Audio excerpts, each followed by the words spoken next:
آلِكَ وأصحابك يا سيدي يا حبيب الصلاة والسلام عليك يا رحمة للعالمين وعلى آلِكَ وأصحابك يا سيدي يا حبيب الله. ہاں ٹھیک ہے، بالکل سادہ کر دیں. حمد و ثنا کے بعد عزت و تقریم کے لائق تشریف فرما اسٹیج کی زینت مقتدر علماء معزز محتشم حاضرین، السلام علیکم ورحمۃ اللہ. سورہ لقمان سے ایک آیہ نور تلاوت کرنے کا شرف حاصل کیا. دعا ہے اللہ حق بیان کرنے کی توفیق عطا فرمائے. قابل عمل باتوں پر ہم سب کو عمل کر کے زندگی کی راہوں کو درست کرنے کی توفیق عطا فرمائے. مجھے جو مضمون دیا گیا موسیقی نہیں قرآن سنائیے. اس کے ضمن و ضائل میں کچھ باتیں ہیں، دھیان سے سنیے گا. ارشاد باری تعالیٰ ہے، سادہ کریں اس کو، بالکل بند کر دیں، بالکل بند کریں. کئی لوگ ایسے ہیں جو مقصد حیات سے غافل کرنے والی باتوں کا ویپار کرتے ہیں تاکہ لوگ بھٹکتے رہیں خدا کی راہ سے بے خبر ہو کر اور اس کا مذاق اڑاتے رہیں. اولئک لہم عذاب مہین، فرمایا ایسے لوگوں کے لیے رسوا کرنے والا عذاب ہے. علامہ علوسی اور دیگر مفسرین اس آیہ مبارکہ کا شان نزول بیان کرتے ہیں. یہ آیہ مبارکہ مکہ کا ایک متمول شخص جس کا نام نضر بن حارث ہے، یہ آیہ مبارکہ کم کریں آواز بیٹھے، اس کے حق میں نازل ہوئی ہے. اصل معاملہ یہ تھا کہ حضور کی جلوہ گری سے پہلے یہ جہاں نہیں تھا. وہ کیا سید سلیم گیلانی نے کہا تھا کہ زیست یخ بستہ تھی تاریک نہا خانوں میں، ایک کرن پھوٹی اجالا ہوا ایوانوں میں، زہر آلود فضائی تھی نمو سے یاری، آپ آئے تو بہار آ گئی ویرانوں میں. کس نے اللہ سے ٹوٹا ہوا رشتہ جوڑا، ان سا محسن نہ فرشتوں میں نہ انسانوں میں. حضور کی آمد سے پہلے پوری دنیا میں اندھیرے تھے. آقا تشریف لائے اور مکہ کے گٹاٹوپ اندھیروں میں توحید کا چراغ جلا دیا. پھر اتنے اجالے انوار اترے کہ جو لوگ در در پہ دھکے کھا رہے تھے، آقا کی صدائے دل نواز نے انہیں کھینچ کے ایک خدا کے آگے جھکنا سکھا دیا. میرے نبی صلی اللہ علیہ وسلم کار نبوت کی ذمہ داریاں سر انجام دینے کے لیے میدان عمل میں ہیں، تنے تنہا ہے. وہ کیا کسی نے خوب کہا کہ میں اکیلا ہی چلا تھا جان بے منزل، مگر لوگ ملتے گئے کارواں بنتا گیا. مکہ کے اندھیروں میں قولوا لا الہ الا اللہ تفلحوا کی صدا گونج اٹھتی ہے. تو جس شخص کو سب سے پہلے ایمان نصیب ہوا، ایمان لانے میں جس نے سبقت اختیار کی، وہ اس امت کا پہلا صوفی بھی ہے، صحابی بھی ہے، وہ راست رو بھی ہے، وہ راست گو بھی ہے، وہ معاملات دنیا کو سلجھانے کا ڈھنگ اور سلیقہ بھی جانتا ہے. میرے نبی نے اس جوان کی تعریف کی، فرمایا میں نے جس کو بھی دین دیا اس نے تعامل سے تردد سے کام لیا، لیکن فرمایا ابو بکر وہ جوان ہے، میں نے دین دیا اس نے جھولی میں ڈال لیا. فرد واحد سے لوگ ایمان لانے لگے، اسلام دن بدن نشو و نما پانے لگا.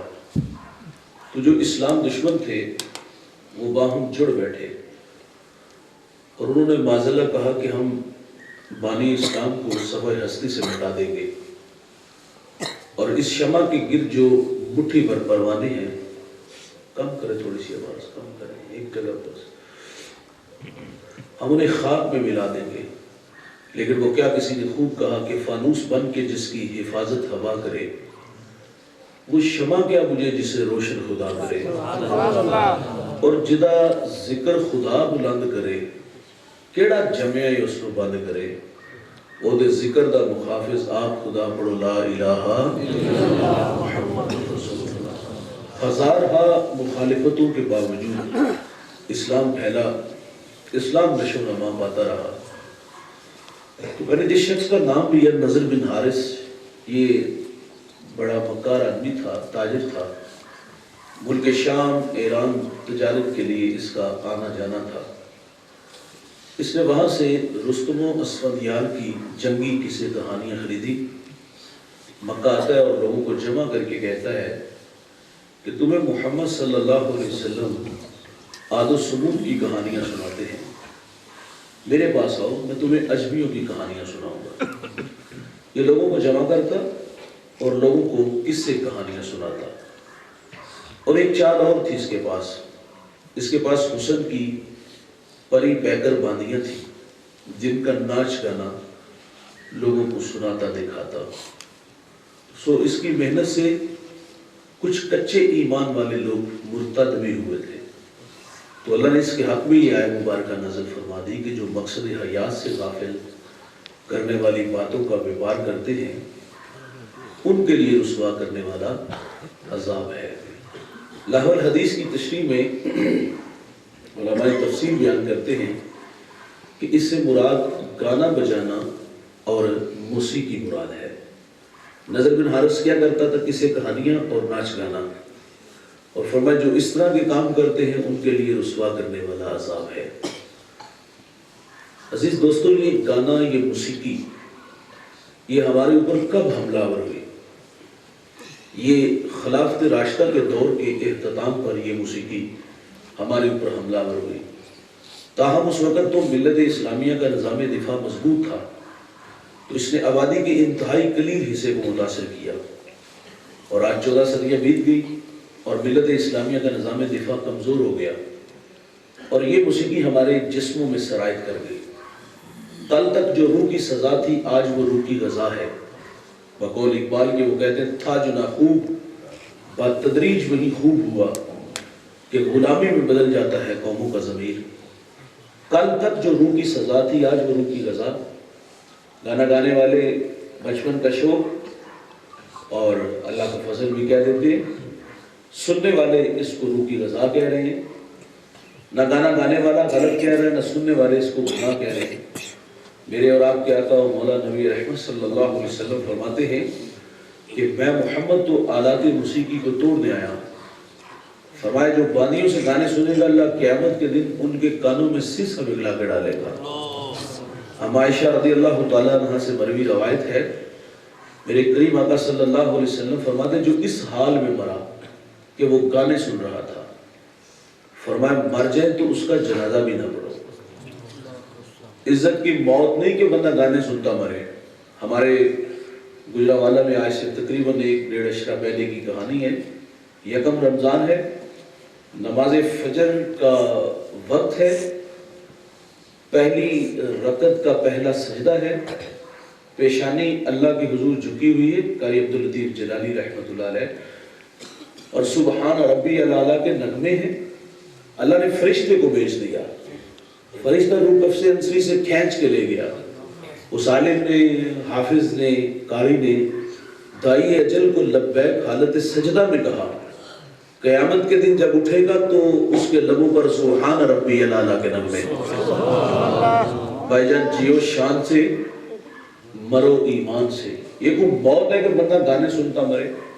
فرمایا جو اس حال میں مرا، دوست کی دعوت میں گیا، شراب کے جام چلے، فحش گانے چلے، اور سڑک پر مستیاں اور شوخیاں، گاڑی کیکر سے ٹکرائی، چاروں موت کی گھاٹ اترے، بتاؤ فرشتہ وہاں کیا لکھے گا؟ فرمایا جو اس حال میں مرا کہ وہ گانے سن رہا تھا، فرمایا مر جائے تو اس کا جنازہ بھی نہ پڑھو۔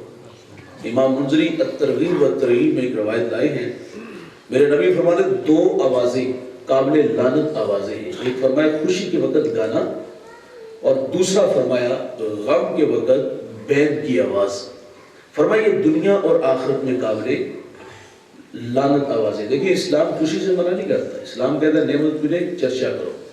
نعمت کے حصول پر منہ بسورنا نعمت کی بے قدری کہلاتا ہے. لیکن یہ بات بھی پیش نظر رہے کہ اسلام غیرت مند دین ہے. وہ اپنے ماننے والوں کو بےہودگی کا درس نہیں دیتا. وہ کہتا ہے میرے ہو تو میرے ہی بن کے رہو.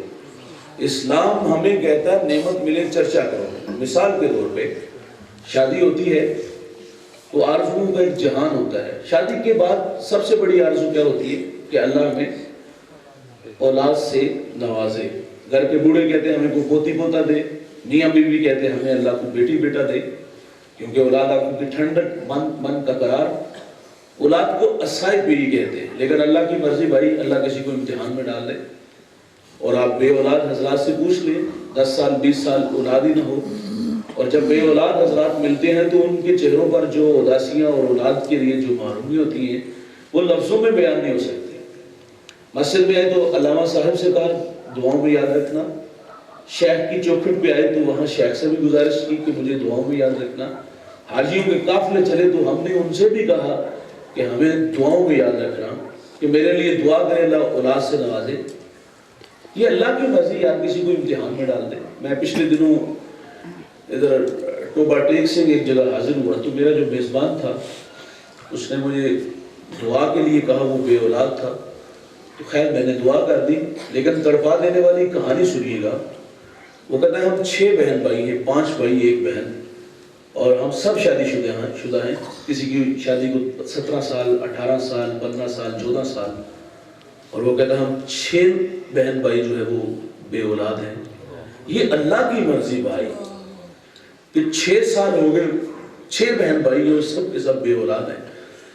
تو کسی کو اللہ امتحان میں ڈال دے یار. 20 سال بعد بڑھاپے میں اللہ کسی کو بیٹا دے دے تو کتنی بڑی دولت ہے. نعمت ملی ہے تو چرچا کرنا تھا نا. ہمیں اللہ نے پتر دیا تو کیا ہم نے سجدہ شکر ادا کیا؟ اللہ نے ہمیں بیٹا دیا تو کیا ہم نے اپنی خوشیوں کو دوبالا کرنے کے لیے سونے محمد کا ذکر کیا؟ معذرت سے کہوں گا میرا تعلق بھی ایک دیہات سے ہے. ہمارے دیہاتوں میں جب کسی کے ہاں بیٹا ہوتا ہے تو وہ سب سے پہلے کام کیا کرتے ہیں, وہ ڈیک آن کرتے ہیں اور اس خیال سے کرتے ہیں کہ اس کے کان میں کسی غیر کی آواز نہ پڑے. وہ بھائی قابل لعنت تو آواز ڈال رہے ہو, اس وقت تو حکم یہ ہے کہ اس کے کان میں دائیا کی آواز بھی نہ پڑے. سوال یہ ہے کہ دائیا نے گانا گانا ہے, اس نے کو بھنگڑے ڈالنے کو گالی دینی ہے, مبارکباد نہیں دینا ہے. لیکن اولاد کا شعبہ حساس اتنا ہے کہ حکم یہ ہے کہ اس وقت اس کے کان میں سب سے پہلی آواز اگر پڑے تو وہ اللہ اکبر کی آواز پڑے. کیونکہ بچہ پہلی آوازوں سے مانوس ہوتا ہے. لیکن انتہائی معذرت سے بھائی, ہمارے ہاں بچہ ہوا تو ہم نے کیا آزان دی, بلکہ ہمارے ہاں بچہ ہوا تو ہم نے سب سے پہلی آواز وہ ڈالی جو قابل لعنت آواز تھی. حکم تھا کہ اس کے کان میں اللہ اکبر کی آواز ہو. اور سید اعلیٰ حضرت نے لکھا کہ جب بچہ بولنے لگے, یہ کہ تربیت کا آغاز ہو گیا نا, جب بچہ بولنے لگے تو فرمایا اس کو اللہ اللہ سکھاؤ. جب اللہ اللہ سیکھ جائے پھر اس کو لا الہ کی لوریاں دو. جب لا الہ بھی سیکھ جائے پھر اس کو محمد رسول اللہ کی لوریاں دو. پھر اس کے بعد آپ نے جو بھی سکھانا ہے, ماما سکھانا ہے, پاپا سکھانا ہے, ڈیڈی سکھانا ہے, وہ ساری باتیں باپ کی ہیں. ہمارے بچپن میں تو ہمیں ابو جی امی جی کہتے تھے, لیکن چلو جو بھی آپ نے سکھانا ہے وہ بعد میں سکھانا ہے. تو میں انتہائی معذرت سے کہوں گا, ہمارے ہاں بچہ ہوا گانا چلا, ہمارے بچے بولنے لگے تو اللہ اللہ بولنا تھا, ہمارے بچوں نے گالیاں بولی. اور یہ پتھر تھا پہلا جو ہمارے ہی منہ پہ آ لگا. ہمارا بچہ جب پہلی بار بولا تو اس نے گالی دی تو گھر کے بڑے سر پکڑ کے بیٹھ گئے کہ ہماری غفلت کا نتیجہ کہ اس کی زبان پہ گالی آئی.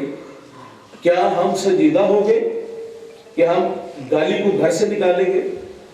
غفلت کا نتیجہ جو آیا ہے. ایسا نہیں ہوتا. رات جب افراد خانہ جمع ہوتے ہیں تو ہم باقاعدہ اس بچے کو چھیڑتے ہیں کہ بیٹا وہ گالی کا تقاضا ہوتا ہے, اگر وہ گالی نہ دے تو اسے تقاضا بھی کر لیتے ہیں. یہ وہ تقاضا کرنے والی بات ہے کہ دادا کو سناؤ, پاپا کو سناؤ, صبح جو گالی مجھے دی تھی. وہ بھائی وہی بچہ جب بڑا ہو کے ہمیں گالی دیتا ہے نا تو ہم کہتے ہیں اس کو ہماری بہو نے تعویذ ڈال دی ہے. اس بیچاری کا قصور کیا ہے؟ وہ تو صرف 2 ماہ ہوئے ہیں وہ ہمارے گھر میں آئی ہے. 25 سال تو ہمارے زیر تربیت رہا, گالی کا ماحول ہم خود فراہم کر رہے ہیں. بچے تو کوڑا کاغذ ہوتے ہیں, جو بھی تحریر لکھو وہ انمٹ ہے. آپ گالی لکھو گے تو گالی آئے گی نا. اگر ہمارے گھر کا تھوڑی سی اور آواز کرتا ہوں, ہمارے گھر کا ماحول اگر قرآن پڑھنے والا ہے, حدیث پڑھنے والا ہے, محمد عربی پہ درود پڑھنے والا ہے, تو اس کے بھی نتائج آئیں گے. جو ہم سکھائیں گے اس کے نتائج ضرور آئیں گے. دیکھیے بھائی, حضرت خواجہ قطب الدین بختیار کاکی رحمۃ اللہ علیہ, کتنا بڑا نام ہے. کاکی ہندی کا لفظ ہے, اور قطب الدین اس نام سے شہرت کیسے پاتے ہیں سنیے گا. آپ کی والدہ بچپن میں بیٹے کو کہتے بیٹا مصلا بچھا, دامن پھیلا, اور اپنے رب سے جو ہے وہ رزق مانگ. قطب الدین مصلا بچھاتا ہے, دامن پھیلاتا ہے, اور ماں تازہ کھانا بنا کے کمرے میں رکھ دیتی ہے. ماں کا مقصد رب کے ساتھ توکل کا رشتہ جوڑنا تھا.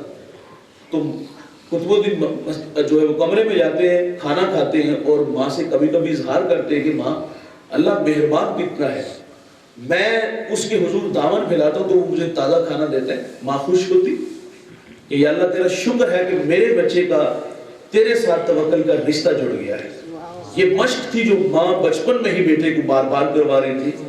آپ فرماتے ایک دن میں کام کی غرض سے گھر سے باہر تھی, آنے میں تاخیر ہو گئی, لیکن دل ڈوبنے لگا, دل خوف کھانے لگا کہ مالک بڑی محنت کی ہے تیرے ساتھ اس کو تیرے ساتھ توکل کا رشتہ جوڑنے میں, کہیں آج وہ رشتہ کمزور نہ ہو جائے.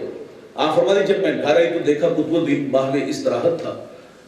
خیر جب بیدار ہوئے تو میں نے کہا بیٹا کھانا کھایا؟ کہا جی ماں جی کھانا کھایا, لیکن جو آج کھایا پہلے کبھی نہیں کھایا, اور جو مزہ آج آیا ہے پہلے کبھی نہیں آیا. دیکھیے مائیں کو رب سے جوڑتی تھی, اور یہ وہی قطب الدین ہے.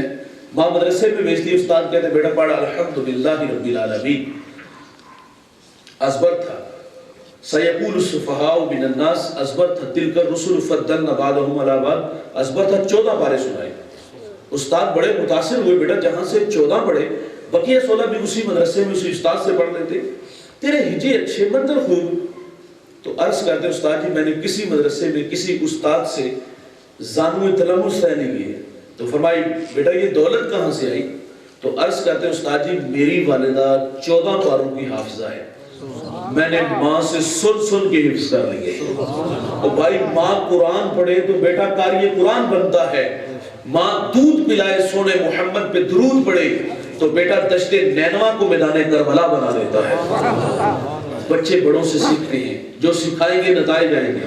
منصور الوی ایک بہت بڑا رائٹر گزرا ہے, وہ کہتا ہے میں نے ایک بچے سے سوال کیا بیٹا تو بڑا ہو کر کیا بنے گا؟ تو وہ بچہ کہتا ہے میں بڑا ہو کر نور الدین زنگی بنوں گا. آپ جانتے ہیں نور الدین زنگی کو؟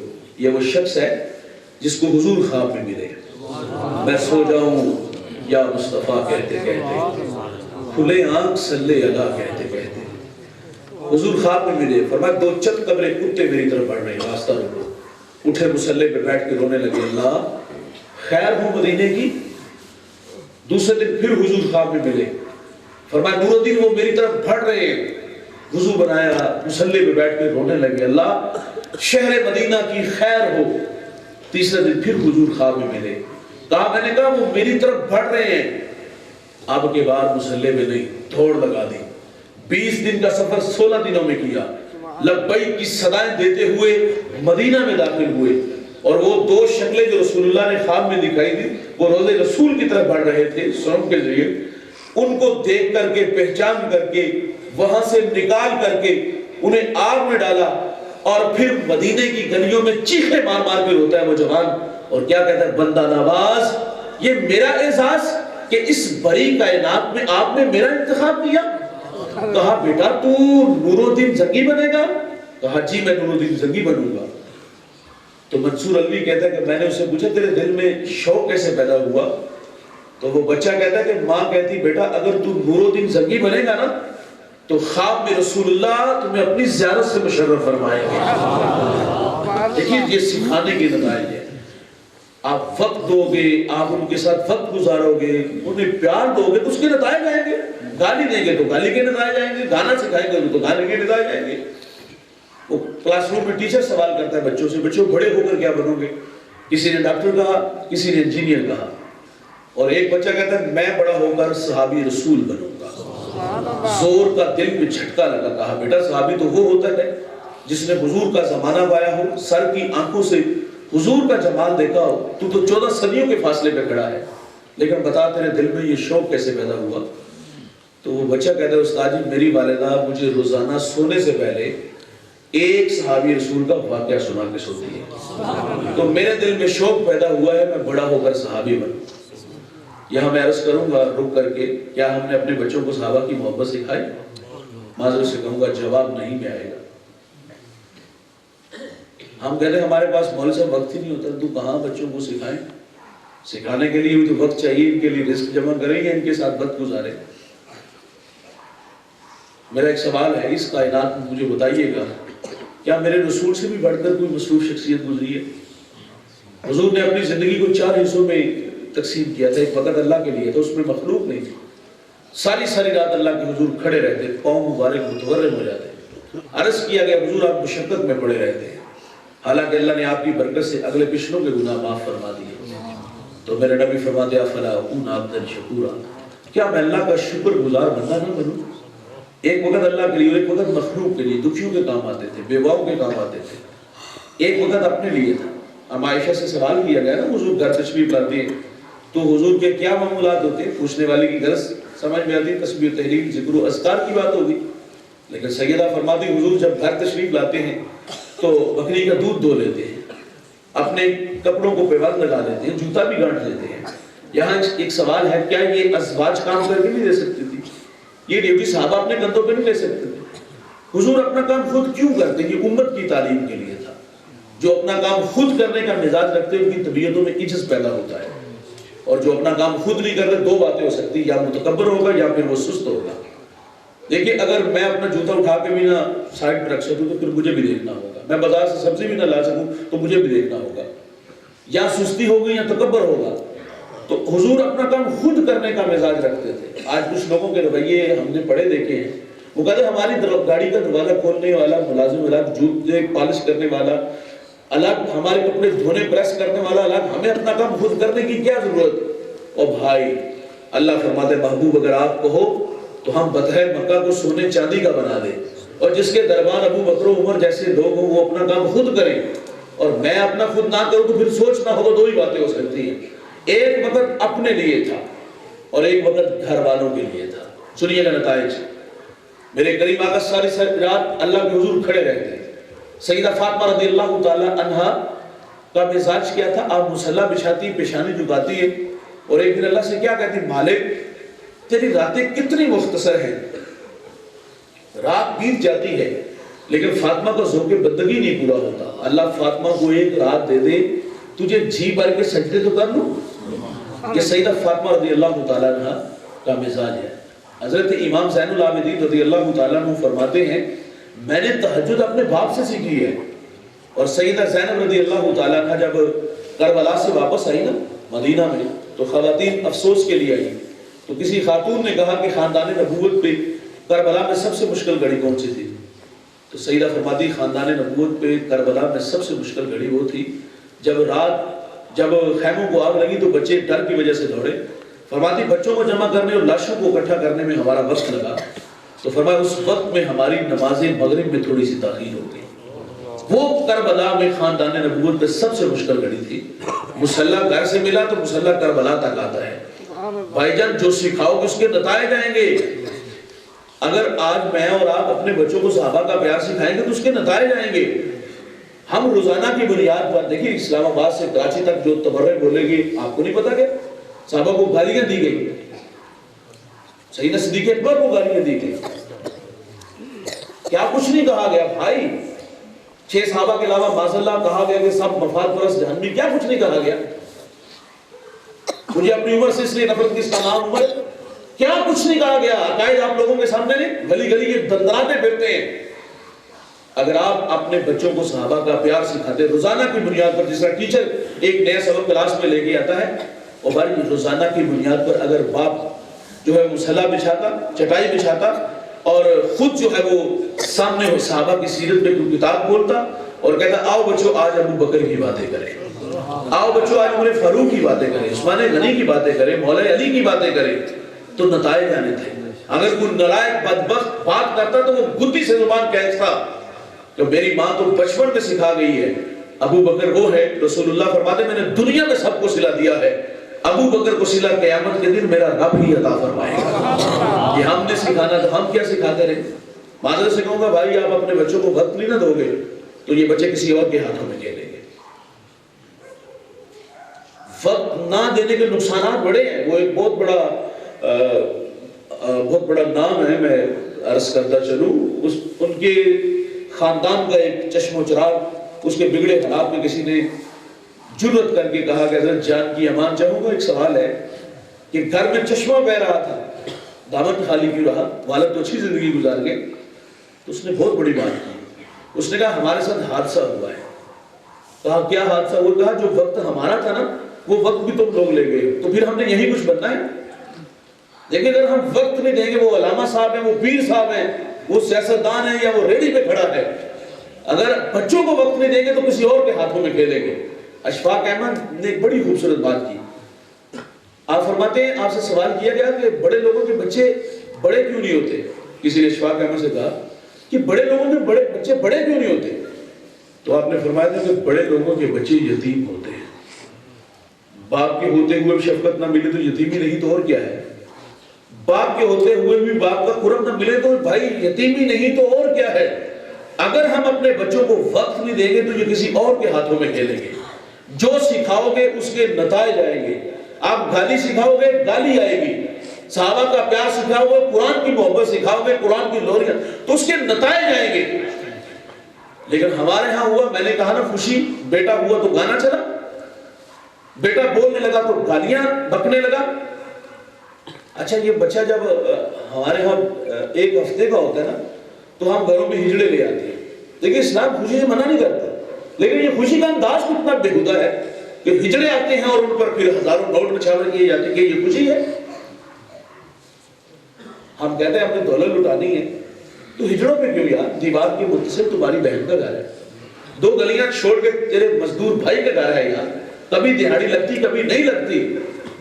اگر اللہ نے دولت سے نوازا ہے، اللہ نے پتر دیا ہے، وارث دیا ہے، اور 20 سال بعد بیٹا ہوا ہے اور جی چاہتا ہے کہ پیسے کا جو ہے وہ خزانے کا منہ کھولوں، تو ہجڑوں میں کیوں؟ ہماری اس بستی میں کتنے بیواؤں کے گھر ہیں، یتیموں کے گھر ہیں۔ اگر دولت لٹانی تو ہم کہتے ہیں یتیموں پہ بیواؤں پہ لٹاؤ، جہاں لٹانے سے اللہ راضی ہوتا ہے، لیکن ہمارا حال کیا، ہم دولت وہاں لٹاتے جہاں نفس کو حق ملتا ہے۔ وہ کیا کسی نے کہا تھا کہ دیکھا ہے میں نے شہر میں کوڑے کے ڈھیر پر 2 بچے لڑ رہے تھے فقط ایک بیر پر، فصلوں کو کاٹتے کچھ ٹوٹی چوڑیاں، کچھ بک گئی ہیں دوستوں گندم کے سیر پر، اور گندم امیر شہر کی ہوتی رہی خراب، بیٹی مگر غریب کی فاقوں سے مر گئی۔ اور محسن نقوی کہتا ہے محسن یہ غریب لوگ بھی ترکوں کا ڈھیر ہوا کرتے ہیں، کبھی پانی میں بہ گئے کبھی ملبے میں دب گئے۔ ہم کہتے ہیں دولت یہاں لٹاؤ جہاں لٹانے سے اللہ راضی ہوتا ہے۔ ہمارے گجرا والا دھلا چوک میں بوڑھا دن دہاڑے آٹے کا تھیلا اٹھا کے دوڑ لگاتا ہے، نحیف تھا 2 قدم چلا، لوگوں نے پکڑا اور خوب زد و خور کیا۔ سوال کیا بوڑھے یہ ضرورت کیوں کی؟ اس نے کہا 1 ہفتہ ہو گیا اس چوک میں آ کے کھڑا ہوتا ہوں مزدوری کے لیے، اور لوگ بوڑھا سمجھ کے چھوڑ کے چلے جاتے ہیں۔ روزانہ بچوں سے وعدہ کرتا ہوں آج کچھ ملے گا تو تمہارے لیے لاؤں گا، لیکن آج بھی میں اپنے وعدہ وفا نہ کر سکا تو آج چوری پہ آمادہ ہوا۔ اچھا وہ بوڑھا مر جاتا نا غربت کی زندگی تو پھر محلے سے سخی بڑے نکل رہے تھے، پھر محلے کی برادری سے بھی بڑے سخی نکل رہے، جی سارے پیسے پاؤ اس کے کول دسویں کا انتظام کرتے ہیں۔ وہ سخی کہاں تھا؟ وہ سیٹھ صاحب کہاں تھے جب وہ پیوند لگے کپڑے پہنتا آج لٹھے کا لباس لے آیا؟ دولت کا قد بڑا ہوتا ہے نا بھائی، یہ بونے نظر آئے۔ کہاں تھے یہ رشتہ دار جب یہ نوالے کو ترستے تھے؟ کچی دیواروں سے چیخوں کی آوازیں آتی تھی، کہاں تھے یہ رشتہ دار؟ کہاں تھا یہ چچا؟ کہاں تھا یہ تایا؟ آج مرنے کے بعد جو ہے وہ 40ویں تک اس کے گھر میں کھانا بھیجا، کون 10ویں 40ویں کی روٹیاں بھی بنائی۔ معذرت سے کہوں گا اللہ تعالیٰ یہ روٹیاں ہمارے منہوں پہ مارے گا۔ جب نوالے کو ترستے کہاں تھی یہ سخی؟ اور آپ دیکھتے جنازے میں جب لوگ جنازے کو چارپائی کو کندھا دیتے، جو سب سے اینڈ پہ ہوتا ہے اس کی کوشش ہو رہی ہے میں آگے بڑھ کر چارپائی کو کندھا دوں۔ کوئی آج مردہ کو کندھا دینے آئے گئے، کاش کے زندہ کو بھی کندھا دیتے یار، اس کو سہارا دیتے جب ضرورت تھی۔ ہم کہتے ہیں دولت لٹانی یہاں لٹاؤ، ہم کہتے ہیں دولت لٹانی تو بیوہ کی بوڑھی جو گھر میں بیٹیاں ہیں ان پہ دولت لٹاؤ. نوائے وقت میں ایک خبر چھپی، آج سے تقریباً 10 سال پہلے کی کہانی ہے.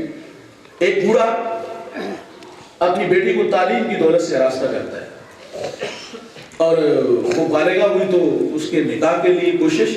آپ جانتے ہیں رشتے بھی مناسب نہیں نہ ملتے. وہ کتنا اچھا دور تھا جب لوگ کہتے ہیں جس نے بیٹی دے دی پیچھے کیا رہ گئے. جب کبھی معیار تقویٰ ہوا کرتا تھا، آج تو اس کو ثانوی حیثیت دی گئی نا. آج تو لوگ سب سے پہلے آگے دیکھتے ہیں کہ بلکہ ہمارے نوجوان اتنے بھوکے ہو گئے تھے، اماں کسے پٹھے کا ہرنا نہیں، کسے رجے کا نہیں. معذرت سے کہوں گا آج ہمارے جوانوں کے یہ مزاج ہیں اور باقاعدہ اس پہ والدین سے اور لوگ ہمیں بھی ملتے ہیں اور بات کرتے ہوئے شرم بھی نہیں آتی. مول صاحب ہمارے سٹیٹس کا خیال کیجئے، کیا ہے آپ کا سٹیٹس؟ حضرت عمر رضی اللہ تعالیٰ عنہ گشت فرما رہے ہیں، ایک گھر سے آواز ہے کہ دودھ میں پانی ملا لو بیٹی. کہا امیر المومنین نے منع کیا ہے. تو کہا وہ کون سا دیکھ رہے ہیں؟ کہا امیر المومنین نہیں دیکھ رہے، رب العالمین تو دیکھ رہا ہے. حضرت عمر وہاں نشان لگا گئے. 23 لاکھ مربع میل کے حاکم ہیں. کسی بڑے قبیلے کی بیٹی کے ساتھ اپنے بیٹے کا نکاح نہیں کیا بلکہ معیار تقویٰ رکھا. اس بیٹی کے ساتھ اپنے بیٹے کا نکاح کیا، اس سے اللہ نے بیٹی دی. پھر اس بیٹی سے اللہ نے ایک بیٹا دیا جس کو زمانہ عمر بن عبدالعزیز کے نام سے جانتا ہے. معیار کا بھی تقویٰ ہوتا تھا. اور آج تو ہمارے ہاں کسی کے ہاں جب نکاح کی تقریب آتی ہم کہتے ہیں موٹر سائیکل سے دیں گے، موٹر سائیکل کے موبائل دیں. اور یار ہم اتنے کمزور ہو گئے کہ 25,000 کا موبائل نہیں لے سکتے. اتنے ہی کمزور ہو گئے یار کہ ہم ایک موٹر سائیکل بھی خرید نہیں سکتے. اور ہم کہتے ہیں بھائی دولت ان غریبوں پہ لٹاؤ. اس بوڑھے نے بیٹی کو تعلیم کی دولت سے آراستہ کیا.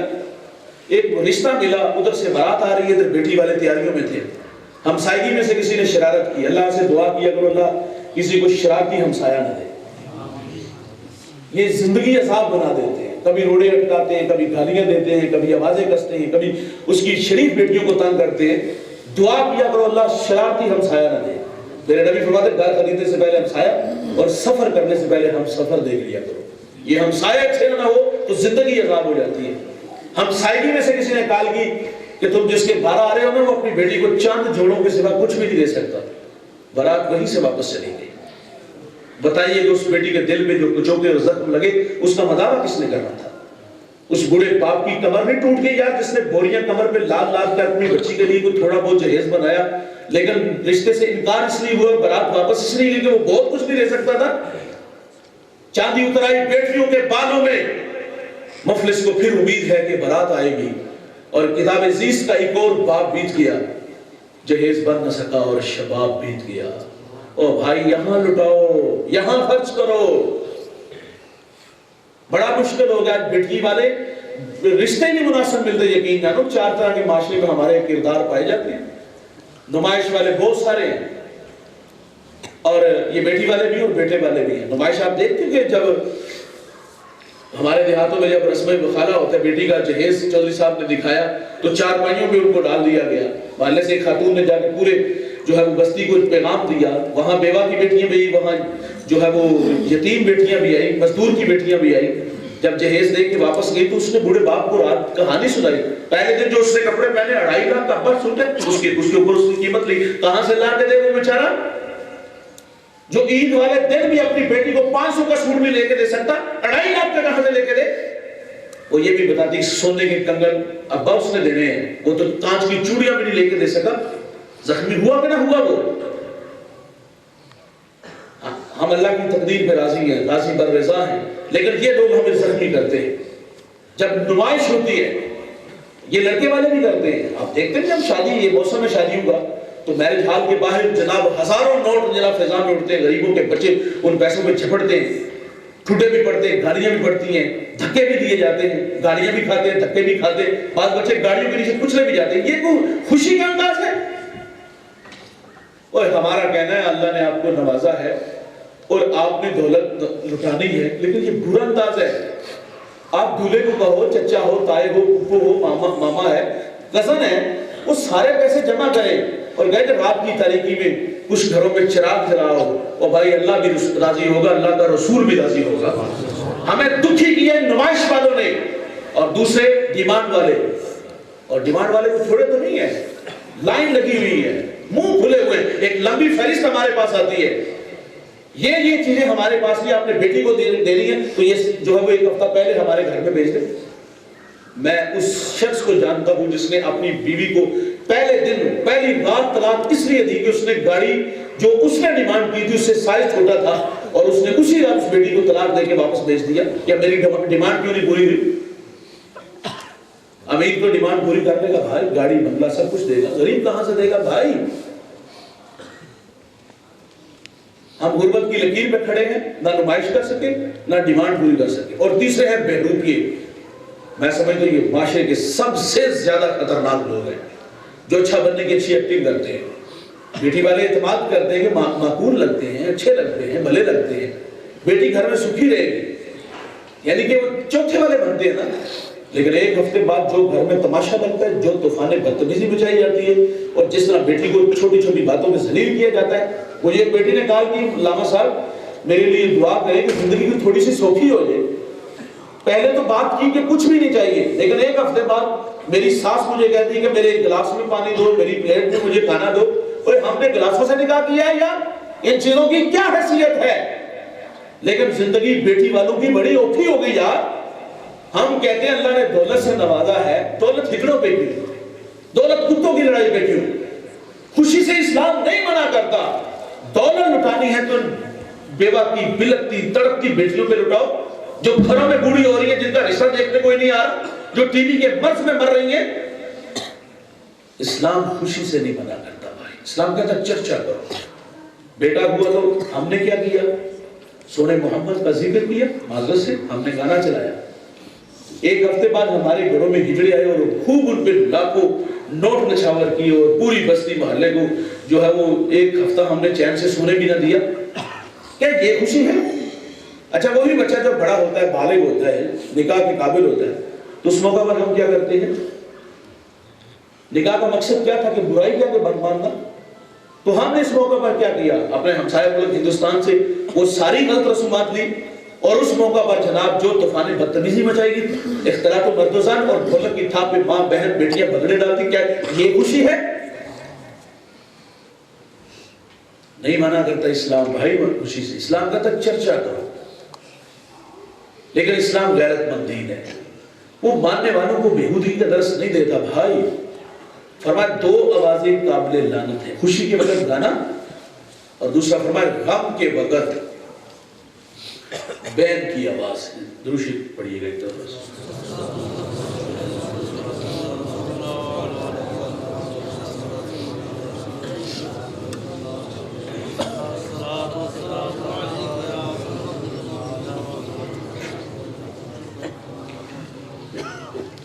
خوشی کے وقت گانا اور غم کے وقت بین کی آواز, یہ دنیا اور آخرت میں قابل لعنت آوازیں. میرے نبی فرماتے میری امت پہ ایک ایسا زمانہ آئے گا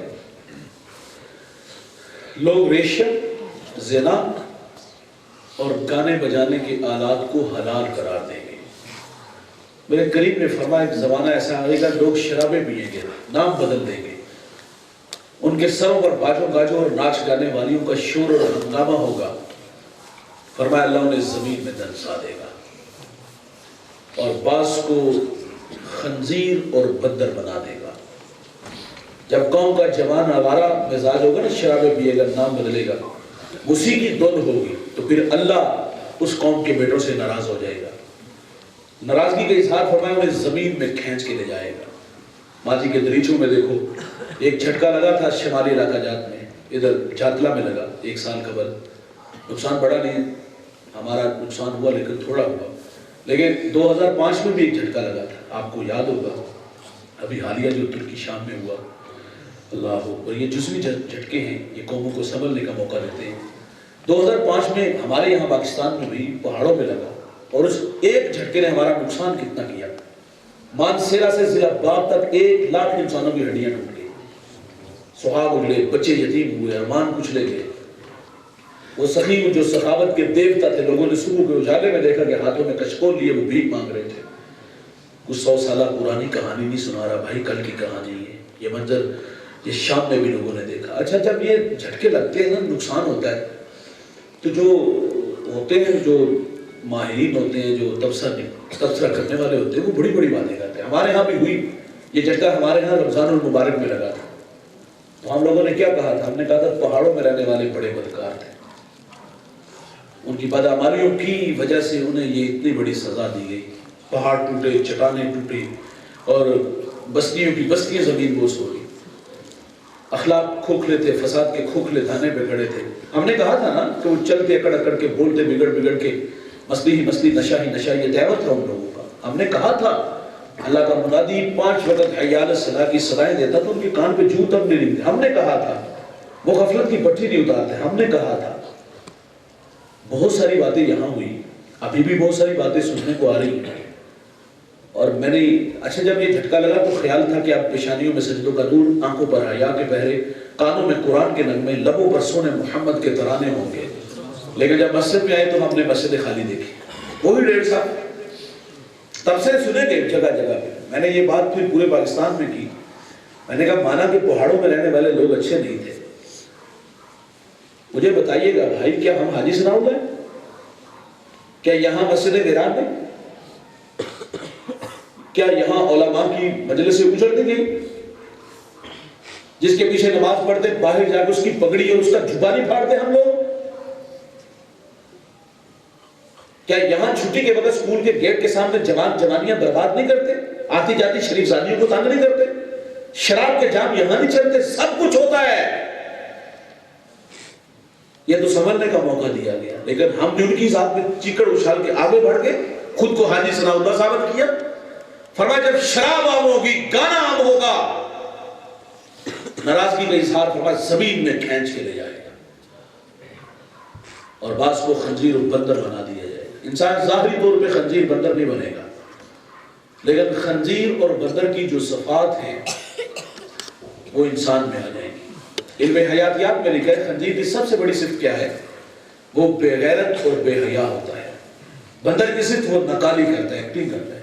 یہ شوبز کی دنیا، پاپ سنگر، سننے والوں کے مزاج آپ بھی جانتے ہو، ہم بھی جانتے ہیں. فرمایا نقصان کیا ہوگا کہ اللہ حیا ہی چھین لے. اقبال تو دعائیں مانگتا رہا نا، حیا باقی نہیں زمانے کی آنکھ میں، کہ خدا کرے کہ تیری جوانی بیدار رہے. جب گانا عام ہوگا تو فرمایا حیا ہی چھین لی جائے. او جوانوں، روحوں کی غذا موسیقی نہیں. ہمیں کسی نے غلط بتایا ہے. ایلن بلوم، یہ ایک عیسائی مفکر، مجھے سے سوال کیا گیا کہ تیرے نزدیک موسیقی کیا ہے؟ تو وہ کہتا ہے یہ روح کی کچرا غذا ہے. تلبیس حدیث میں نے پڑھا کہ آپ ہمارے گانے میں 2 مصلحتیں جمع ہیں. ایک فرمایا یہ قلب کو تفکر الہی سے روکتا ہے، اور دوسرا فرمایا گانا زنا کی دعوت دیتا ہے. ہم نے اس کو روح کی غذا کہا. روحوں کی غذا موسیقی نہیں جوان، روحوں کی غذا ہے تو وہ اللہ کا قرآن ہے، اور جسے کافر لوگ بھی چھپ چھپ کے سنا کرتے تھے. میرے نبی صحن حرم میں تلاوت قرآن کرتے ہیں، اور یار عام قرآن تلاوت کرے تو اس کا لطف ہی اپنا ہے، اور جب صاحب قرآن کی تلاوت کرے تو پھر لطف کیسا ہوگا. صحن حرم میں میرے نبی تلاوت قرآن کرتے تو 3 لوگ بڑے دشمن ہیں، وہ آ کر کے چھپ کر کے سنتے ہیں، اور چوک میں ملاقات ہوتی تو کہتے ہیں سارا دن مخالفت ہو رہا ہے، یہاں آ کر کے ہم چھپتے، قوم کو پتہ چلے گا تو کیا جواب دیں گے. وعدہ کرتے کوئی نہیں آئے گا، نہ اخنس آئے گا، نہ ابو جاہل آئے گا، نہ ابو سفیان آئے گا. دوسرے دن پھر آ گئے، پھر کو بڑی قسم کھا کے گئے. تیسرے دن پھر آ گئے. اخنس نے ڈنڈا لیا اور سیدھا ابو سفیان کے دروازے پر کہا 3 دن سے جو کلام تو نے میں نے سنے اس کے بارے میں رائے. تو کہا کہ کچھ باتیں میری سمجھ میں آئی اور کچھ نہیں ہے. بات کو بدل گئے. پھر کہا چلو ابو جاہل کے دروازے پر. جب تیور بدلتے دیکھے تو اس نے چکنی چوپڑی باتیں کی، لیکن دوبارہ پھر وہ اندھیروں میں چلا گیا. او بھائی، روحوں کی غذا تو اللہ کا قرآن ہے جسے کافر بھی چھپ چھپ کے سنا کرتے تھے. اور رب سے باتیں کرنے کو جی چاہے نا تو قرآن کھول کے بیٹھ جایا کرو. لیکن یاد کرو کہ اتنی دیر ہوگی رب سے باتیں کیے ہوئے. ہاں، ماضی کا ایک دھندلا سا نقشہ میرے اور آپ کے پاس یقیناً ہوگا کہ بچپن میں ہماری ماں مسجد میں بیچتی تھی، اور وہاں روٹین نہیں تھی ہماری. ہفتے میں 2 دفعہ آتے تھے، 2 دن آتے تھے. اور جو 2 دن آتے تھے گھر سے 10 دفعہ پیغام بھی آتا تھا, مول صاحب انہیں چھٹی دے دو, انہیں اسکول جانا ہے. ہم اس کی نفی نہیں کرتے, ضرور بھیجو بھائی, لیکن قرآن کے ساتھ یار تعلق تو جوڑو اپنے بچوں کا. لیکن میں خراج عقیدت پیش کرتا ہوں علماء کو جو مسجد میں بچوں کو قرآن پڑھاتے ہیں. ہمارے بچوں کو اچھا پھر ہوتا یہ ہے کہ ایک قاری صاحب اور 200 بچہ پڑھنے والا ہے, ایک قاری صاحب ہے 100 بچہ جو ہے وہ نازیہ پڑھنے والا ہے, اور ٹائم کتنا صرف آدھا لے گا. عقل تو قبول نہیں کرتی کہ یہ آدھے گھنٹے میں بچوں کو پڑھاتے کیا ہوں گے. لیکن یہ قرآن کا پیار ہے نا کہ ہمارے بچوں کو قرآن کی تعلیم دے جاتے ہیں. میں مری ایک جگہ حاضر ہوا تو میرا جو میزبان تھے قاری صاحب, ان کے پاس جتنی آپ کی مسجد اتنا بڑا ان کا مدرسہ تھا, تو میں نے پوچھا تعداد کتنی, وہ کہتے 90 بچے میرے پاس پڑھتے. تو میں نے کہا آپ کے پاس اساتذہ کتنے ہیں؟ کہتا میں اکیلا ہوں. میں نے بھی عرض کیا, میں نے کہا یہ بات ہضم نہیں ہوئی کہ سبق سب کی منزل ہے اور اس کے لیے کافی وقت چاہیے, تو کیسے ممکن ہے کہ آپ اچھا رزلٹ دیتے ہو. انہوں نے کوئی بحث نہیں میرے ساتھ کی, بلا امتیاز بچوں کو آواز دی, 5-7 بچے آئے اور پوچھا آپ کی پاری کتنے, کسی کے 15, کسی کے 17, جتنے بھی تھے. کسی کو کہتے فلاں صورت آپ شروع کرو, آپ فلاں صورت شروع کرو, ہجے اچھے منظر ہوں. میں نے کہا مولانا راز کیا ہے؟ کہتا 2 باتیں ہیں, ایک تو قرآن سے عشق کرتا ہوں اور دوسرا میری نظر میں کبھی خیانت نہیں آئی, میں ان بچوں کو اپنا بیٹا سمجھتا ہوں. تو یہ ہمارے بچوں کو اپنا بیٹا سمجھ کے قرآن کی تعلیم دیتے ہیں. ہم نے بچپن میں سکھایا, ہم نے بچپن میں قرآن پڑھا اور پڑھ کر کے اس کے ساتھ شروع کیا, اچھا سے غلاف لیا, اس کو لپیٹا اور تاق میں رکھ دیا, اور اس کے بعد ہمارا رابطہ تقریباً اس کتاب سے ختم ہوا. اور ہم دوبارہ رابطے میں کب آئے؟ جب ہم بڑے ہوئے, کمانے کے قابل ہوئے, گھر بنایا, فیکٹری بنائی, کارخانہ بنایا, دکان بنائی. تو پھر اس کتاب سے ہمارا رابطہ ہوا تو ہم نے کیا کیا؟ بطور برکت اس قرآن کے ساتھ پھر جوڑ کے تلاوت کی. خود نہیں کی, معذرت سے اب تو پیسہ نہ پاس, تو پیسے سے ہم نے مدرسے کے بچوں کو خرید لیا. ہم سمجھتے خرید لیتے ہیں, لیکن پاس تک مجبوریاں بھی ہوتی ہیں, ظاہر مدارس چلانے بھی ہوتے ہیں, لوگوں کے ساتھ رابطے میں بھی رہنا ہوتا ہے. لیکن ہم سمجھتے ہیں کہ اگر تھوڑا سا لوگوں سے بے نیاز ہو جائے تو بڑا زندگی سوکھی ہو جاتی ہے. اللہ تعالیٰ افراد بھی بھیج دیتا ہے, وسائل بھی بھیج دیتا ہے. مجھے اچھی طرح یاد ہے جب ہم شعبہ حفظ میں پڑھتے تھے, شیخ صاحب قبلہ کے پاس آئے, وہ زمانہ تھا جب وسائل کی کمی بہت زیادہ تھی, تو کہا بچوں کو فیکٹری میں لے جانا ہے. فرمایا میں بچوں کو نہیں بھیجتا. اس نے کہا میں یہاں چندہ دیتا ہوں. حضرت نے فرمایا جتنا دیا ہے مجھ سے وصول کر رہا ہوں, لیکن میں اپنے بچوں کو فیکٹری میں, کارخانے میں اور قبروں میں پڑھنے کے لیے نہیں بھیجوں گا. دیکھیے جب بچے جا کے قبروں پہ, فیکٹریوں میں, کارخانوں میں پڑھتے ہیں تو یہ لوگوں سے مروب ہوتے ہیں, ان کے کلف لگے کپڑے دیکھتے ہیں, ان کی گاڑیاں دیکھتے ہیں. تو یہ آنے والے کال میں لوگوں کو کیا سکھائیں گے جو کسی کی دولت سے مروب ہوں گے؟ اپنے بچوں کو شہین بناؤ, خوددار بناؤ. دنیا داروں کی محبت کبھی بھی دل میں نہیں آنی چاہیے, ان سے مروب نہیں ہونا چاہیے.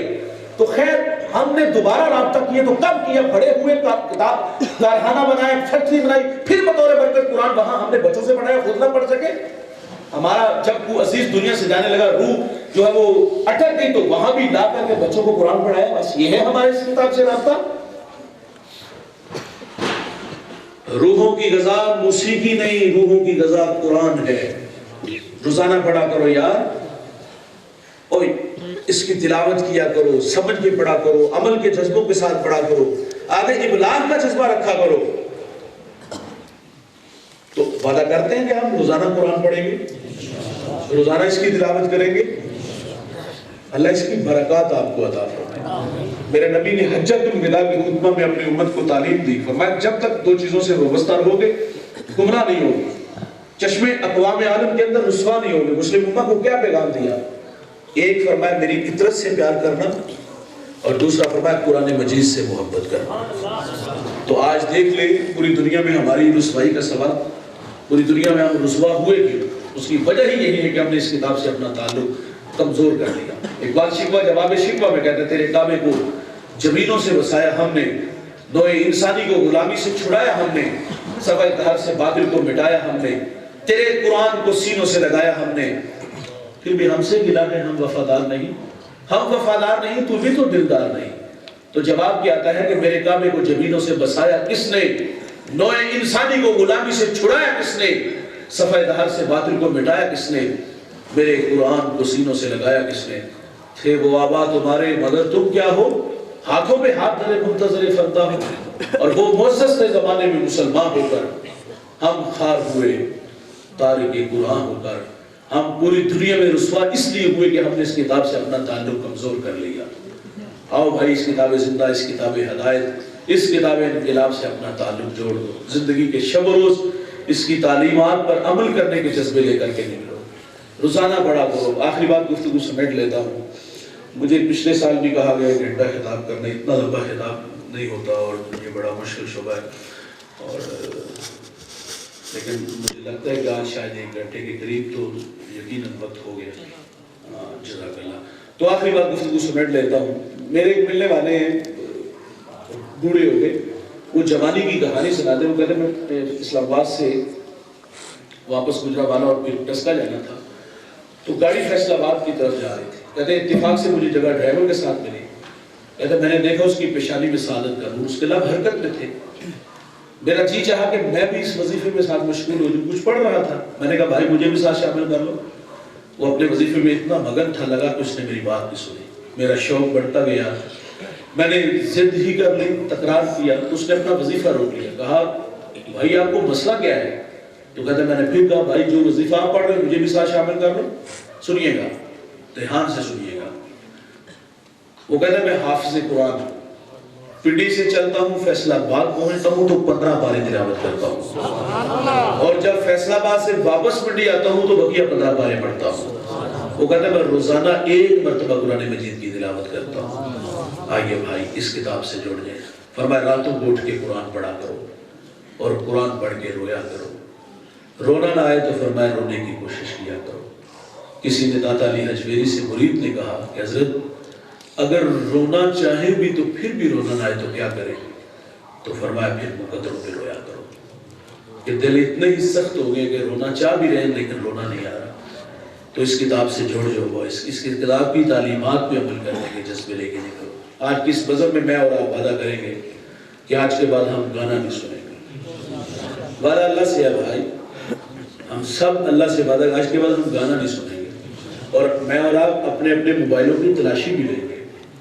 ہمیں پتہ ہے ان موبائلوں میں مواد جو ہمارے ہی ہاتھوں سے اس میں آیا ہے، اور روزانہ کان جو سنتے ہیں، جو کھٹکے اس کو گناہ کہتے ہیں بھائی، تو آج تلاشی لینا ہے اپنے اپنے موبائلوں کی، وہ مواد جو اللہ رسول کو پسند ہے اس کو نکال دو یار، تو جگہ دو کسی اچھے قاری قرآن کو، کسی اچھے ثنا خوان رسول کو، کسی اچھے مبلغ کو۔ تو بھائی آج کے بعد ہم گانا کیا سنیں گے؟ قرآن سنیں گے، محمد کا فرمان سنیں گے۔ زباں تا بود در دہاں جائے گی، ثنائے محمد بود دل پذیر۔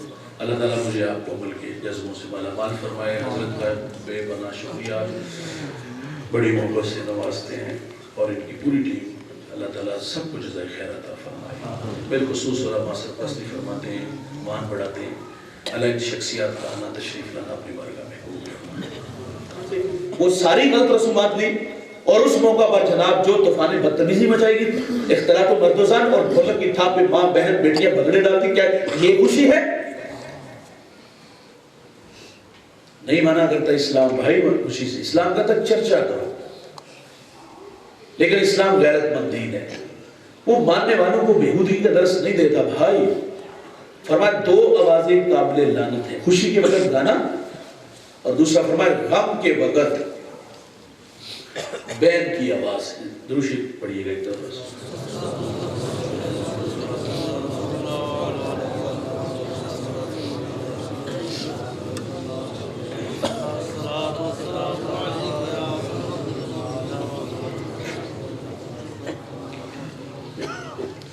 خوشی کے وقت گانا اور غم کے وقت بین کی آواز، یہ دنیا اور آخرت میں قابل لعنت آوازیں۔ میرے نبی فرماتے میری امت پہ ایک ایسا زمانہ آئے گا،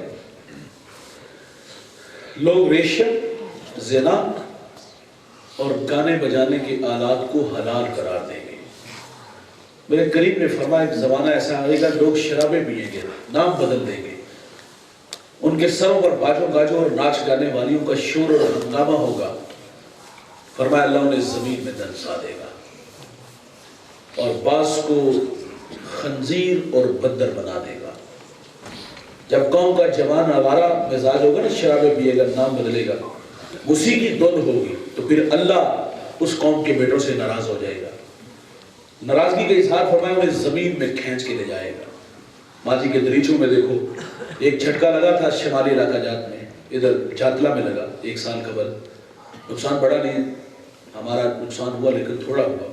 لیکن 2005 میں بھی ایک جھٹکا لگا تھا، آپ کو یاد ہوگا، ابھی حالیہ جو ترکی شام میں ہوا. اللہ، اور یہ جزوی جھٹکے ہیں، یہ قوموں کو سنبھلنے کا موقع دیتے ہیں. 2005 میں ہمارے یہاں پاکستان میں بھی پہاڑوں میں لگا، اور اس ایک جھٹکے نے ہمارا نقصان کتنا کیا. مانسیرا سے ضلع باغ تک 1 لاکھ انسانوں کی ہڈیاں ٹوٹ گئی، سہاگ اجڑے، بچے یتیم ہوئے، ارمان کچلے گئے. وہ سخی جو سخاوت کے دیوتا تھے، لوگوں نے صبح کے اجالے میں دیکھا کہ ہاتھوں میں کچکول لیے وہ بھیک مانگ رہے تھے. کچھ 100 سالہ پرانی کہانی نہیں سنا رہا بھائی، کل کی کہانی ہے. یہ منظر یہ شام میں بھی لوگوں نے دیکھا. اچھا، جب یہ جھٹکے لگتے ہیں نا، نقصان ہوتا ہے، تو جو ہوتے ہیں، جو ماہرین ہوتے ہیں، جو تبصرہ کرنے والے ہوتے ہیں، وہ بڑی بڑی باتیں کرتے ہیں. ہمارے ہاں بھی ہوئی یہ جھٹکا، ہمارے ہاں رمضان المبارک میں لگا تھا. تو ہم لوگوں نے کیا کہا تھا؟ ہم نے کہا تھا پہاڑوں میں رہنے والے بڑے بدکار تھے، ان کی بدعمالیوں کی وجہ سے انہیں یہ اتنی بڑی سزا دی گئی. پہاڑ ٹوٹے، چٹانیں ٹوٹی، اور بستیوں کی بستیاں زمین بوس ہو گئی. اخلاق کھوکھلے تھے، فساد کے کھوکھلے دھانے پہ کھڑے تھے. ہم نے کہا تھا نا کہ وہ چلتے اکڑ اکڑ کے، بولتے بگڑ بگڑ کے، مستی ہی مستی، نشہ ہی نشہ، یہ دعوت تھا ان لوگوں کا. ہم نے کہا تھا اللہ کا منادی 5 وقت حی علی الصلاۃ کی صدائیں دیتا تو ان کے کان پہ جوں تک نہیں رنگتے. ہم نے کہا تھا وہ غفلت کی بٹھی نہیں اتارتے. ہم نے کہا تھا. بہت ساری باتیں یہاں ہوئی، ابھی بھی بہت ساری باتیں سننے کو آ رہی ہیں. اور میں نے اچھا جب یہ جھٹکا لگا تو خیال تھا کہ اب پیشانیوں میں سجدوں کا نور، آنکھوں پر حیا کے پہرے، کانوں میں قرآن کے نغمے، لبوں پر سونے محمد کے ترانے ہوں گے. لیکن جب مسجد میں آئے تو ہم نے مسجد خالی دیکھی. وہی 1.5 سال تب سے سنے گے جگہ جگہ پہ. میں نے یہ بات پھر پورے پاکستان میں کی. میں نے کہا مانا کہ پہاڑوں میں رہنے والے لوگ اچھے نہیں تھے. مجھے بتائیے گا بھائی، کیا ہم حاجی ثناء اللہ ہیں؟ کیا یہاں مسجد ویران میں؟ کیا یہاں علماء کی مجلسیں اجڑ دی گئی؟ جس کے پیچھے نماز پڑھتے باہر جا کے اس کی پگڑی اور اس کا جھبا نہیں پھاڑتے ہم لوگ؟ کیا یہاں چھٹی کے وقت اسکول کے گیٹ کے سامنے جوان جوانیاں برباد نہیں کرتے؟ آتی جاتی شریف زادیوں کو تنگ نہیں کرتے؟ شراب کے جام یہاں نہیں چلتے؟ سب کچھ ہوتا ہے. یہ تو سنبھلنے کا موقع دیا گیا، لیکن ہم نے ان کی ذات میں چیکڑ اچھال کے آگے بڑھ کے خود کو حاجی ثناء اللہ ثابت کیا. فرمایا جب شراب عام ہوگی، گانا عام ہوگا، ناراضگی کا اظہار فرمایا زمین میں کھینچ کے لے جائے گا، اور بعض کو خنزیر اور بندر بنا دیا جائے گا. انسان ظاہری طور پہ خنزیر بندر نہیں بنے گا، لیکن خنزیر اور بندر کی جو صفات ہیں وہ انسان میں آ جائیں گی. علم حیاتیات میں لکھا ہے خنزیر کی سب سے بڑی صفت کیا ہے؟ وہ بے غیرت اور بے حیا ہوتا ہے. بندر کی صفت وہ نقالی کرتا ہے، ایکٹنگ کرتا ہے. یہ شوبز کی دنیا، پاپ سنگر، سنانے سننے والوں کے مزاج آپ بھی جانتے ہو، ہم بھی جانتے ہیں. فرمایا نقصان کیا ہوگا کہ اللہ حیا ہی چھین لے. اقبال تو دعائیں مانگتا رہا نا، حیا باقی نہیں زمانے کی آنکھ میں، کہ خدا کرے کہ تیری جوانی بیدار رہے. جب گانا عام ہوگا تو فرمایا حیا ہی چھین لی جائے. او جوانوں، روحوں کی غذا موسیقی نہیں. ہمیں کسی نے غلط بتایا ہے. ایلن بلوم، یہ ایک عیسائی مفکر، مجھے سے سوال کیا گیا کہ تیرے نزدیک موسیقی کیا ہے؟ تو وہ کہتے ہیں یہ روح کی کچرا غذا ہے.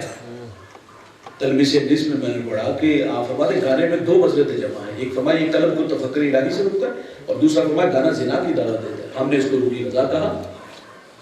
روحوں کی غذا موسیقی نہیں جوان، روحوں کی غذا ہے تو وہ اللہ کا قرآن ہے، اور جسے کافر لوگ بھی چھپ چھپ کے سنا کرتے تھے. میرے نبی سہل حرم میں تلاوت قرآن کرتے ہیں، اور یار عام کو قاری تلاوت کرے تو اس کا لطف ہی اپنا ہے، اور جب صاحب قرآن کی تلاوت کرے تو پھر لطف کیسا ہوگا. سہل حرم میں میرے نبی تلاوت قرآن کرتے تو 3 لوگ بڑے دشمن ہیں، وہ آ کر کے چھپ کر کے سنتے ہیں، اور چوک میں ملاقات ہوتی تو کہتے ہیں سارا دن مخالفت ہو رہا ہے، یہاں آ کر کے ہم چھپتے ہیں، قوم کو پتہ چلے گا تو کیا جواب دیں گے. وعدہ کرتے کوئی نہیں آئے گا، نہ اخنس آئے گا، نہ ابو جاہل آئے گا، نہ ابو سفیان آئے گا. دوسرے دن پھر آ گئے، پھر کو بڑی قسم کھا کے گئے. تیسرے دن پھر آ گئے. اخنس نے ڈنڈا لیا اور سیدھا ابو سفیان کے دروازے پر کہا 3 دن سے جو کلام تم نے میں نے سنے اس کے بارے میں رائے. تو کہا کہ کچھ باتیں میری سمجھ میں آئی اور کچھ نہیں ہیں. بات کو بدل گئے. پھر کہا چلو ابو جاہل کے دروازے پر. جب تیور بدلتے دیکھے تو اس نے چکنی چوپڑی باتیں کی, لیکن دوبارہ پھر وہ اندھیروں میں چلا گیا. او بھائی, روحوں کی غذا تو اللہ کا قرآن ہے, جسے کافر بھی چھپ چھپ کے سنا کرتے تھے. اور رب سے باتیں کرنے کو جی چاہے نا تو قرآن کھول کے بیٹھ سے آیا کرو. لیکن یاد کرو کتنی دیر ہوگی رب سے باتیں کیے ہوئے. ہاں, ماضی کا ایک دھندلا سا نقشہ میرے اور آپ کے پاس یقیناً ہوگا کہ بچپن میں ہماری ماں مسجد میں بیچتی تھی, اور وہاں روٹین نہیں تھی ہماری, ہفتے میں 2 دفعہ آتے تھے, 2 دن آتے تھے, اور جو 2 دن آتے تھے 10 سے 10 دفعہ پیغام بھی آتا تھا, مول صاحب ان چھٹی دے دو, انہیں اسکول جانا ہے. ہم اس کی نفی نہیں کرتے, ضرور بھیجو بھائی, لیکن قرآن کے ساتھ یار تعلق تو جوڑو اپنے بچوں کا. لیکن میں خراج عقیدت پیش کرتا ہوں علماء کو جو مسجد میں بچوں کو قرآن پڑھاتے ہیں. ہمارے بچوں کو اچھا پھر ہوتا یہ ہے کہ ایک قاری صاحب اور 200 بچہ پڑھنے والا ہے, ایک قاری صاحب ہے 100 بچہ جو ہے وہ نازیہ پڑھنے والا ہے, اور ٹائم کتنا صرف آدھا لے گا. عقل تو قبول نہیں کرتی کہ یہ آدھے گھنٹے میں بچوں کو پڑھاتے کیا ہوں گے. لیکن یہ قرآن کا پیار ہے نا کہ ہمارے بچوں کو قرآن کی تعلیم دے جاتے ہیں. میں مری ایک جگہ حاضر ہوا تو میرا جو میزبان تھے قاری صاحب, ان کے پاس جتنی آپ کی مسجد اتنا بڑا ان کا مدرسہ تھا, تو میں نے پوچھا تعداد کتنی, ہو کہتے 90 بچے میرے پاس پڑھتے. تو میں نے کہا آپ کے پاس اساتذہ کتنے, کہتا میں اکیلا ہوں. میں نے بھی عرض کیا, میں نے کہا یہ بات ہضم نہیں ہوئی کہ سبق سب کی منزل ہے اور اس کے لیے کافی وقت چاہیے, تو کیسے ممکن ہے کہ آپ اچھا رزلٹ دیتے ہو. انہوں نے کوئی بحث نہیں میرے ساتھ کی, بلا امتیاز بچوں کو آواز دی, 5-7 بچے آئے اور پوچھا آپ کی پاری کتنے, کسی کے 15, کسی کے 17, جتنے بھی تھے.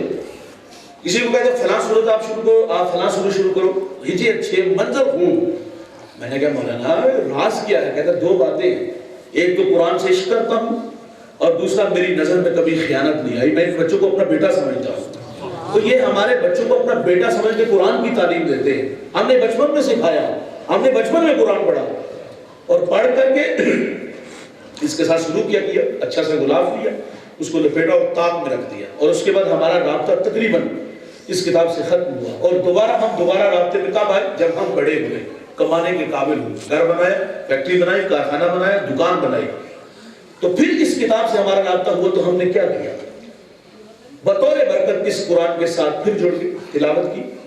خود نہیں کی, معذرت سے کہوں, اب تو پیسہ نہ پاس, تو پیسے سے ہم نے مدرسے کے بچوں کو خرید لیا. ہم سمجھتے خرید لیتے ہیں, لیکن پاس تک مجبوریاں بھی ہوتی ہیں, ظاہر مدارس چلانے بھی ہوتے ہیں, لوگوں کے ساتھ رابطے بھی رہنا ہوتا ہے. لیکن ہم سمجھتے ہیں کہ اگر تھوڑا سا ان لوگوں سے بے نیاز ہو جائے تو بڑا زندگی سوکھی ہو جاتی ہے. اللہ تعالیٰ افراد بھی بھیج دیتا ہے, وسائل بھی بھیج دیتا ہے. مجھے اچھی طرح یاد ہے جب ہم شعبہ حفظ میں پڑھتے تھے, شیخ صاحب قبلہ کے پاس آئے. وہ زمانہ تھا جب وسائل کی کمی بہت زیادہ تھی, تو کہا بچوں کو فیکٹری میں لے جانا ہے. فرمایا میں بچوں کو نہیں بھیجتا. اس نے کہا میں یہاں چندہ دیتا ہوں. حضرت نے فرمایا جتنا دیا ہے مجھ سے وصول کر رہا ہوں, لیکن میں اپنے بچوں کو فیکٹری میں, کارخانے میں اور قبروں میں پڑھنے کے لیے نہیں بھیجوں گا. دیکھیے جب بچے جا کے قبروں پہ, فیکٹریوں میں, کارخانوں میں پڑھتے ہیں تو یہ لوگوں سے مروب ہوتے ہیں, ان کے کلف لگے کپڑے دیکھتے ہیں, ان کی گاڑیاں دیکھتے ہیں. تو یہ آنے والے کال میں لوگوں کو کیا سکھائیں گے جو کسی کی دولت سے مروب ہوں گے؟ اپنے بچوں کو شہین بناؤ, خوددار بناؤ. دنیا داروں کی محبت کبھی بھی دل میں نہیں آنی چاہیے, ان سے مروب نہیں ہونا چاہیے. تو خیر ہم نے دوبارہ رابطہ کیا تو کب کیا؟ بڑے ہوئے, کتاب کارخانہ بنایا, فیکٹری بنائی, پھر بطور برکت قرآن وہاں ہم نے بچوں سے پڑھایا, خود نہ پڑھ سکے. ہمارا جب وہ عزیز دنیا سے جانے لگا, روح جو ہے وہ اٹک گئی, تو وہاں بھی لا کر کے بچوں کو قرآن پڑھایا. بس یہ ہے ہمارے اس کتاب سے رابطہ. روحوں کی غذا موسیقی نہیں, روحوں کی غذا قرآن ہے. روزانہ پڑھا کرو یار, اور اس کی تلاوت کیا کرو, سمجھ کے پڑھا کرو, عمل کے جذبوں کے ساتھ پڑھا کرو, آگے ابلاغ کا جذبہ رکھا کرو. تو وعدہ کرتے ہیں کہ ہم روزانہ قرآن پڑھیں گے, روزانہ اس کی تلاوت کریں گے. اللہ اس کی برکات آپ کو عطا فرمائے. میرے نبی نے حجۃ الوداع کے خطبہ میں اپنی امت کو تعلیم دی. فرمایا جب تک 2 چیزوں سے وابستہ رہو گے گمراہ نہیں ہوگے, چشمے اقوام عالم کے اندر رسوا نہیں ہوگے. مسلم امت کو کیا پیغام دیا؟ ایک فرمایا میری فطرت سے پیار کرنا, اور دوسرا فرمایا قرآن مجید سے محبت کرنا. تو آج دیکھ لیں پوری دنیا میں ہماری رسوائی کا سوال, پوری دنیا میں ہم رسوا ہوئے کیوں؟ اس کی وجہ ہی یہی ہے کہ ہم نے اس کتاب سے اپنا تعلق کمزور کر دیا. اقبال شکوہ جواب شکوہ میں کہتے تیرے کعبے کو زمینوں سے وسایا ہم نے, نوع انسانی کو غلامی سے چھڑایا ہم نے, سوائے قہر سے باطل کو مٹایا ہم نے, تیرے قرآن کو سینوں سے لگایا ہم نے، پھر بھی ہم سے گلا ہے ہم وفادار نہیں، ہم وفادار نہیں تو بھی تو دلدار نہیں۔ تو جواب کیا آتا ہے کہ میرے کعبے کو جبینوں سے بسایا کس نے، نوع انسانی کو غلامی سے چھڑایا کس نے، صفحہ دہر سے باطل کو مٹایا کس نے، میرے قرآن کو سینوں سے لگایا کس نے۔ تھے وہ آبا تمہارے مگر تم کیا ہو، ہاتھوں پہ ہاتھ دھرے منتظر فردا ہو، اور وہ معزز تھے زمانے میں مسلمان ہو کر، ہم خار ہوئے تارک قرآن ہو کر، ہم پوری دنیا میں رسوا اس لیے ہوئے کہ ہم نے اس کتاب سے اپنا تعلق کمزور کر لیا۔ آؤ بھائی اس کتاب زندہ، اس کتاب ہدایت، اس کتاب انقلاب سے اپنا تعلق جوڑ دو، زندگی کے شب و روز اس کی تعلیمات پر عمل کرنے کے جذبے لے کر کے نکلو، روزانہ پڑھا کرو۔ آخری بات گفتگو سمیٹ لیتا ہوں، مجھے پچھلے سال بھی کہا گیا ایک گھنٹہ خطاب کرنا، اتنا لمبا خطاب نہیں ہوتا اور یہ بڑا مشکل شعبہ ہے، اور لیکن مجھے لگتا ہے کہ آج شاید ایک گھنٹے کے قریب تو یقیناً وقت ہو گیا، جزاک اللہ۔ تو آخری بات گفتگو سمیٹ لیتا ہوں، میرے ایک ملنے والے ہیں، بوڑھے ہو گئے، وہ جوانی کی کہانی سناتے، وہ کہتے میں اسلام آباد سے واپس گجرانوالہ اور پھر ٹسکا جانا تھا، تو گاڑی فیصل آباد کی طرف جا رہی تھی، کہتے اتفاق سے مجھے جگہ ڈرائیور کے ساتھ ملی، کہتے میں نے دیکھا اس کی پیشانی میں سعادت کا نور، اس کے لب حرکت میں تھے، میرا جی چاہا کہ میں بھی اس وظیفے میں ساتھ مشغول ہو جاؤں، کچھ پڑھ رہا تھا، میں نے کہا بھائی مجھے بھی ساتھ شامل کر لو۔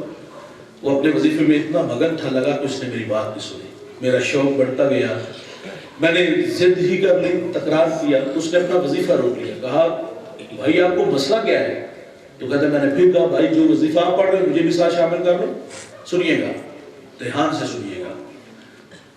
وہ کہتا میں حافظ قرآن ہوں، پنڈی سے چلتا ہوں فیصل آباد پہنچتا ہوں تو 15 پارے تلاوت کرتا ہوں، اور جب فیصل آباد سے واپس پنڈی آتا ہوں تو بقیہ 15 پارے پڑھتا ہوں۔ وہ کہتا ہے میں روزانہ 1 مرتبہ قرآن مجید کی تلاوت کرتا ہوں۔ آئیے بھائی اس کتاب سے جڑ جائیں۔ فرمایا راتوں کو اٹھ کے قرآن پڑھا کرو اور قرآن پڑھ کے رویا کرو، رونا نہ آئے تو فرمایا رونے کی کوشش کیا کرو۔ کسی نے داتا علی حجویری سے مرید نے کہا کہ حضرت اگر رونا چاہے بھی تو پھر بھی رونا نہ آئے تو کیا کرے؟ تو فرمایا پھر مقدروں پہ رویا کرو، کہ دل اتنے ہی سخت ہو گئے کہ رونا چاہ بھی رہے ہیں لیکن رونا نہیں آ رہا۔ تو اس کتاب سے جوڑ جو وہ اس کتاب کی تعلیمات پہ عمل کرنے کے جذبے لے کے نکلو۔ آج کی اس بزم میں اور آپ وعدہ کریں گے کہ آج کے بعد ہم گانا نہیں سنیں گے، وعدہ اللہ سے ہے بھائی، ہم سب اللہ سے وعدہ آج کے بعد ہم گانا نہیں سنیں گے، اور میں اور آپ اپنے اپنے موبائلوں کی تلاشی بھی لیں گے۔ ہمیں پتہ ہے ان موبائلوں میں مواد جو ہمارے ہی ہاتھوں سے اس میں آیا ہے، اور روزانہ کان جو سنتے ہیں، جو کھٹکے اس کو گناہ کہتے ہیں بھائی، تو آج تلاشی لینا ہے اپنے اپنے موبائلوں کی، وہ مواد جو اللہ رسول کو پسند ہے اس کو نکال دو یار، تو جگہ دو کسی اچھے قاری قرآن کو، کسی اچھے ثناخوان رسول کو، کسی اچھے مبلغ کو۔ تو بھائی آج کے بعد ہر گانا کیا سنیں گے؟ قرآن سنیں گے، محمد کا فرمان سنیں گے۔ زباں تا بوت در دہاں جائے گی، ثنائے محمد بوت دل پذیر۔ اللہ تعالیٰ مجھے آپ کو عمل کے جذبوں سے مالا مال فرمائے۔ حضرت کا بے پناہ شکریہ، بڑی محبت سے نوازتے ہیں، اور ان کی پوری ٹیم، اللہ تعالیٰ سب کو جزائے خیر عطا فرمائے۔ بالخصوص علماء سرپرستی فرماتے ہیں، مان بڑھاتے ہیں، اللہ ان شخصیات کا آنا تشریف لانا اپنی بارگاہ میں قبول